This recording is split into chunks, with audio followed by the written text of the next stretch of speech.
Olá, sou aluna da Universidade Federal de Itajubá, do campus de Itabira, da disciplina de estrutura de aço.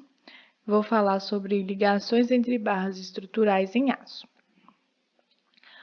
Os alunos que ajudaram a desenvolver e contribuíram para o desenvolvimento desse vídeo e pesquisa foram Augusto Barbosa, Eli Valadares de Vasconcelos Júnior, Isabelle Cristine Ferreira Thiago, que sou eu, Marcos Vinícius Freitas Lousada.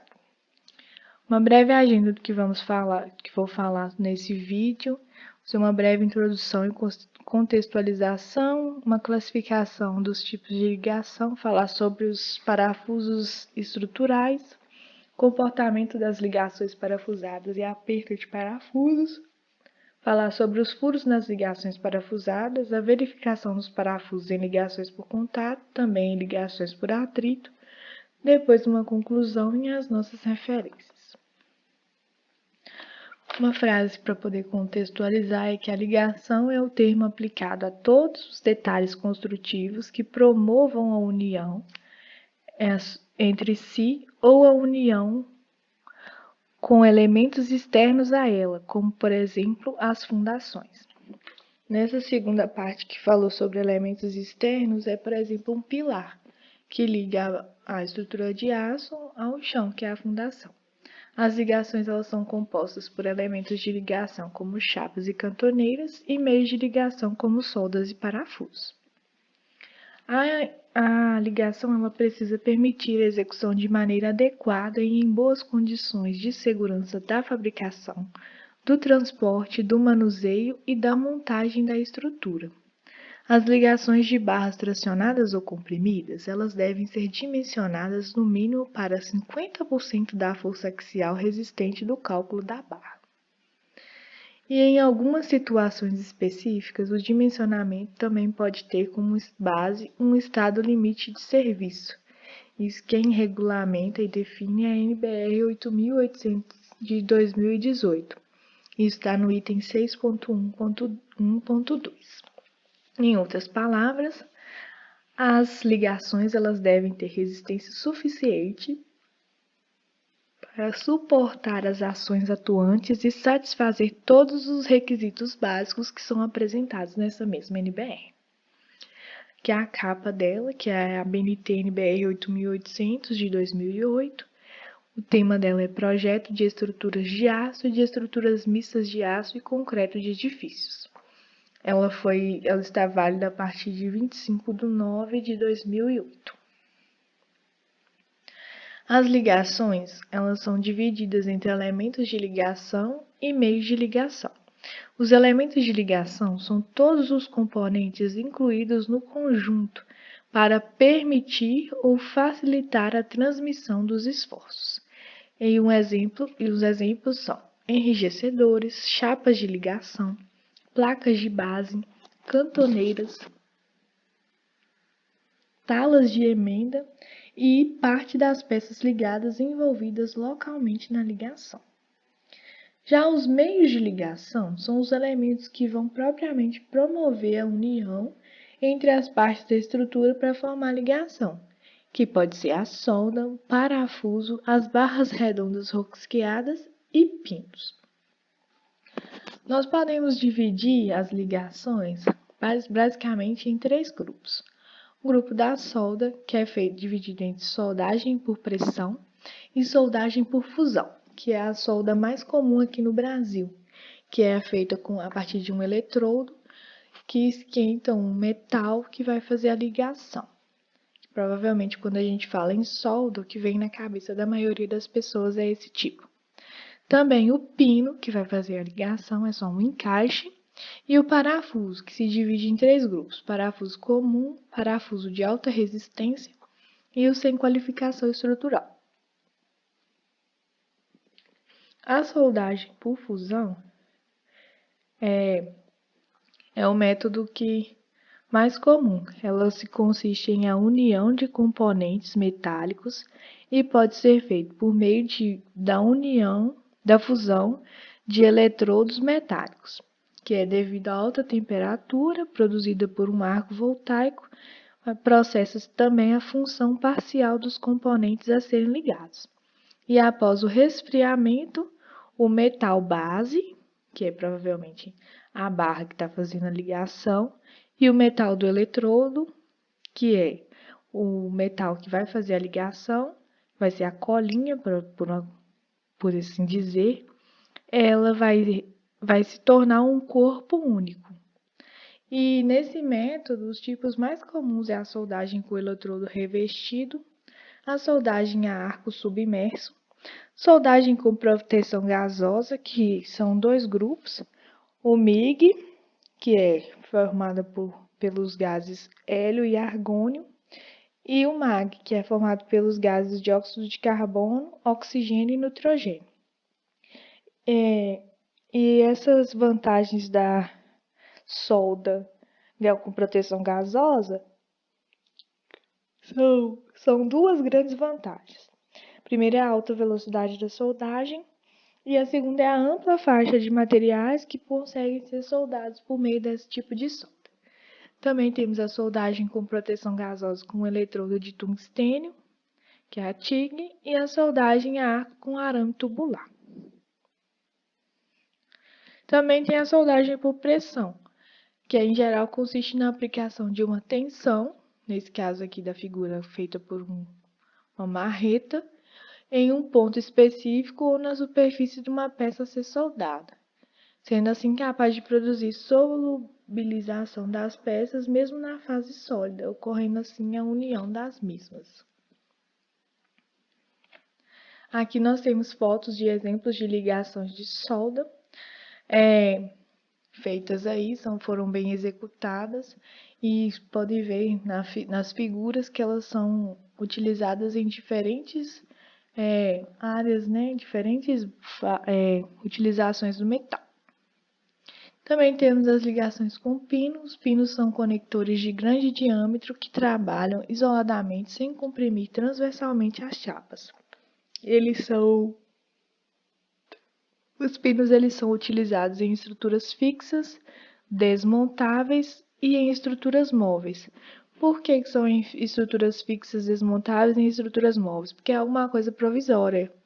Na figura dá para ver que eles são um encaixe, então por isso que é provisório.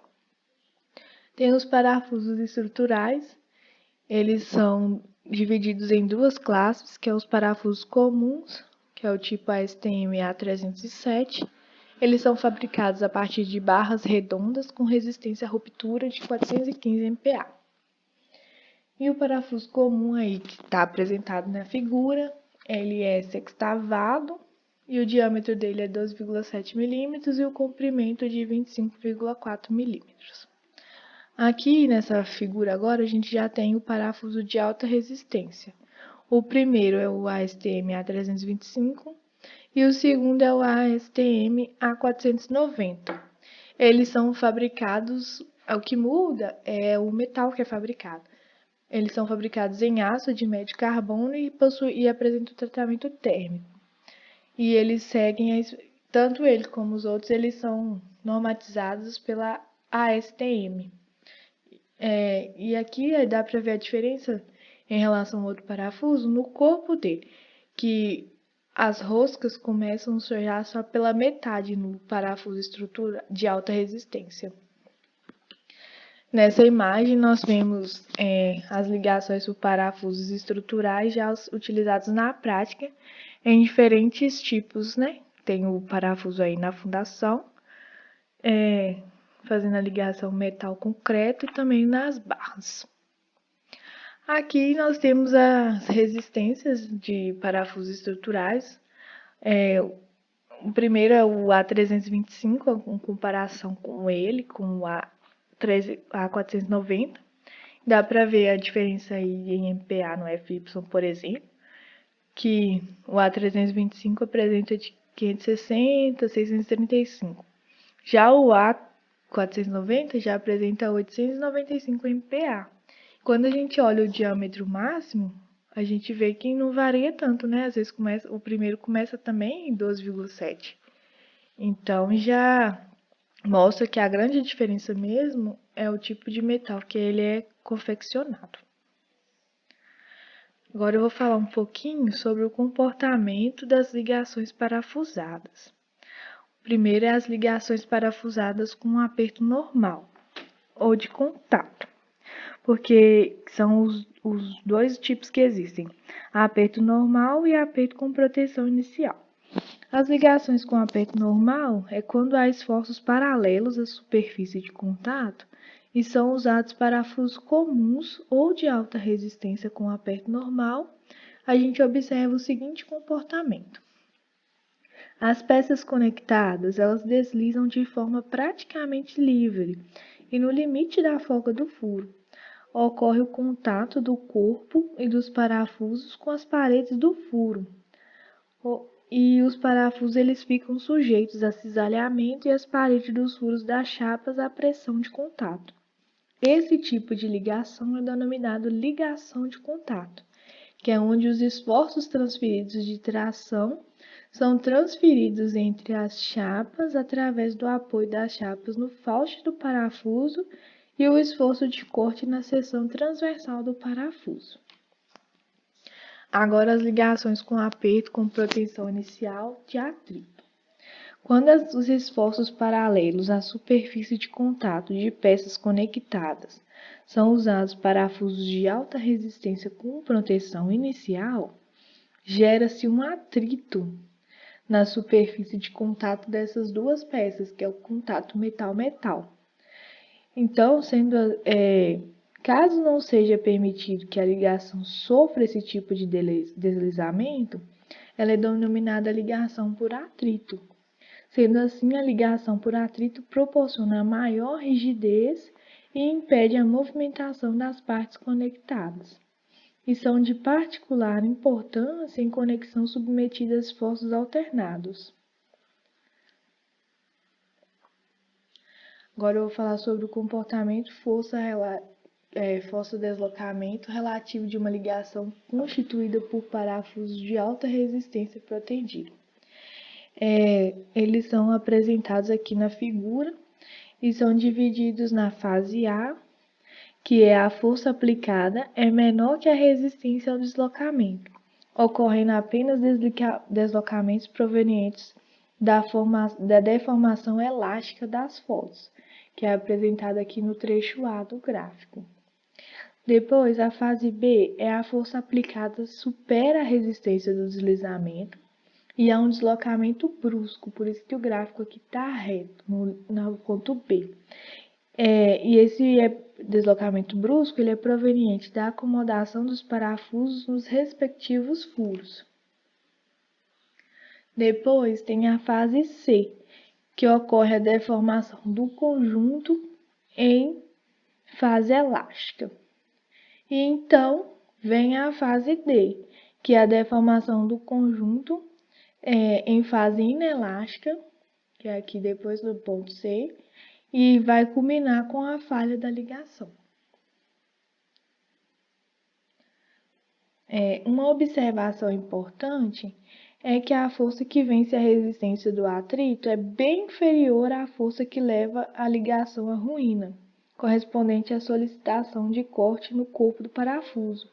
Então, uma ligação somente deve ser projetada por atrito se o deslizamento puder causar algum problema inaceitável à estrutura, como os deslocamentos inadmissíveis ou se a mesma estiver sujeita a forças repetitivas com reversão de sinais. Agora eu vou falar sobre o aperto dos parafusos. Os parafusos eles podem ser apertados de dois modos, que é o aperto normal e o aperto com pretensão inicial. O aperto normal é aquele que garante firme contato entre as partes ligadas. Ele pode ser utilizado tanto em parafuso comum quanto de alta resistência, e ele é obtido por impactos de uma chave de impacto ou pelo esforço máximo de um operário usando uma chave normal. E o aperto com proteção inicial, ele é feito de maneira que o parafuso ele desenvolva em seu corpo uma força-proteção mínima, que é o FTB, que ele é igual a 70% da sua força de tração resistente normal, cujo valor ele é dado adotando-se esse coeficiente e o coeficiente de ponderação, e eles são iguais a 1,0. É importante falar também que onde só pode ser utilizado com parafuso de alta resistência as partes ligadas que ficam fortemente pressionadas entre si e são submetidas a uma tensão localizada de compressão na direção longitudinal do parafuso. Então, essa resultante é igual à força de proteção.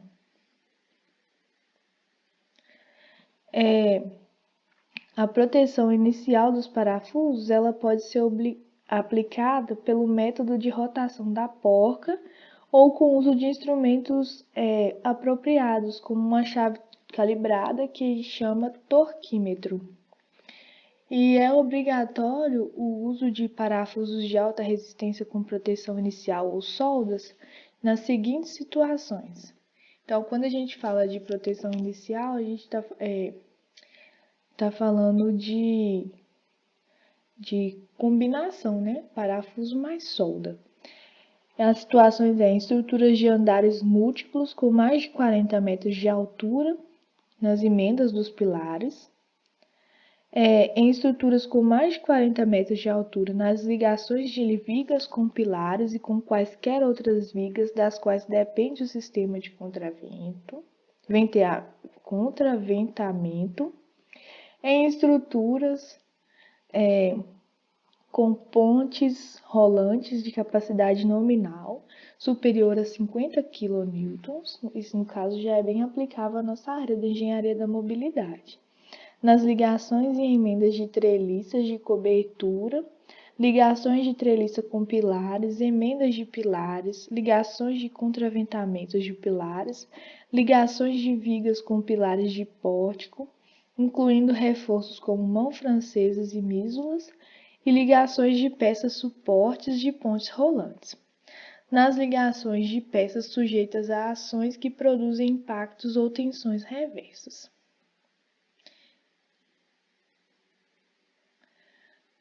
Agora, os furos nas ligações parafusadas. Existem 4 tipos de furos, sendo eles, por exemplo, os furos padrões, que é o primeiro apresentado aqui na figura, com diâmetro mais ou menos 1,5 milímetros.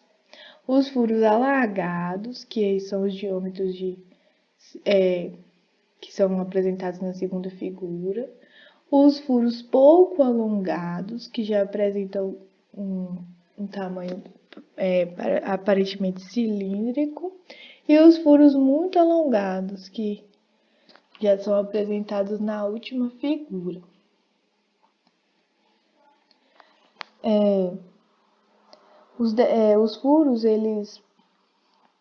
Os furos padrões, eles possuem o diâmetro de 1,5 milímetro e maior que o diâmetro do parafuso e são por larga margem ou mais empregados. Os demais tipos são aplicados em situações específicas, como base de pilares, ligações com estruturas de concreto para facilitar a montagem, em juntas de dilatação, incluindo as articulações móveis, e vigas com possibilidade de sofrer elevações, variações de comprimento causado por mudanças de temperatura. E esse uso de furos com dimensões maiores que o furo padrão, ele é interessante em situações onde a montagem das peças a serem ligadas é mais difícil. E supondo que esses furos eles sejam feitos sempre por punção, por ser a situação mais desfavorável do ponto de vista estrutural, deve-se adicionar mais 2 milímetros a seu diâmetro nominal. Agora eu vou falar sobre as disposições construtivas dos furos. A distância entre os centros de furos não pode ser inferior a 3 dB. A distância entre o centro de furo e a chapa não pode ser inferior a 1,35 a medida. A distância entre o centro de furo e a borda ela não pode ser inferior a 1,25 e a distância entre o centro de furos e a distância entre o centro de furo e borda não pode exercer 12 vezes a espessura da parte ligada menos espessa nem 150 milímetros. Agora, a verificação dos parafusos em ligação por contato. A ligação por contato é o esforço que é transferido através do cisalhamento do corpo do parafuso. A ruína de uma ligação por contato submetida à força cortante, ela pode se dar de diversas formas, como esmagamento da chapa pelo parafuso, rasgamento da chapa pelo parafuso, flexão no parafuso, que é ele entortar, ruptura da ligação entre o furo e a borda, deformação da aba não conectada. E a tensão de compressão devido ao contato do parafuso com a chapa, ela se dá por essa forma, que Fc é igual a P dividido por dB vezes T. O dB é esse aqui, a disposição construtiva do furo apresentada no slide anterior. E a verificação dos parafusos em ligação por atrito, que é o esforço transferido pelo atrito despertado entre duas peças ligadas. O parafuso de alta resistência com aperto é controlado e a força de proteção é 70% da força de tração resistente nominal do parafuso. A compressão gerada entre as peças origina um atrito responsável pela transmissão de forças na ligação. Para a verificação da ligação, deve levar em conta se o deslizamento é um estado de limite de serviço ou estado de limite último. Geralmente, o estado de limite de serviço é a verificação por atrito e o estado de limite último é a verificação por contato. Essa ASTM A325, ela indica ligação por atrito. E a disposição agora das soldas de parafuso.